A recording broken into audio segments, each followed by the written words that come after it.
பார்க்கணும். ஏன் மோடி செங்கோலை கொண்டு போய் பாராளுமன்றத்தில் வச்சிருக்கிறாருன்னா மன்னராட்சி. அதற்கான திட்டம், அது ஆர்எஸ்எஸ்னுடைய 100 வருட அஜெண்டா என்பதை யாரும் மறுக்க முடியாது. இன்னொரு செய்தியை சொல்றேன்.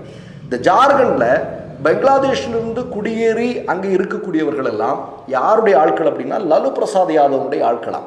லல்லு பிரசாத் யாதவுக்கு வாக்களித்து அவரை வெற்றி பெற செய்து கொண்டிருக்கிறார்களாம். இதையும் கூடுதலாக சேர்த்திருக்கிறார். இப்போ என்ன நடந்திருக்கு தெரியுமா? பங்களாதேஷ் ஒரு கண்டன கடிதம், பங்களாதேஷினுடைய வெளியுறவுத்துறை அமைச்சகம் ஒரு கண்டன கடிதம், அமித்ஷாவை கண்டித்து ஒரு கடிதம் எழுதியிருக்கிறார்கள். இந்த மாதிரிலாம் பேசுறது சரியா, இது எந்த விதத்தில் நியாயம் அப்படின்னு ஒரு மிகப்பெரிய கண்டனங்களை பதிவு செய்திருக்கிறார்கள். நான் என்ன கேட்கிறேன்னா, மோடி அமித்ஷாவால் நம்முடைய உலகின் மிகப்பெரிய ஜனநாயக நாடான இந்தியா எவ்வளவு பெரிய தலைக்குனிவை சந்தித்து வருகிறது என்பதை பாருங்கள்.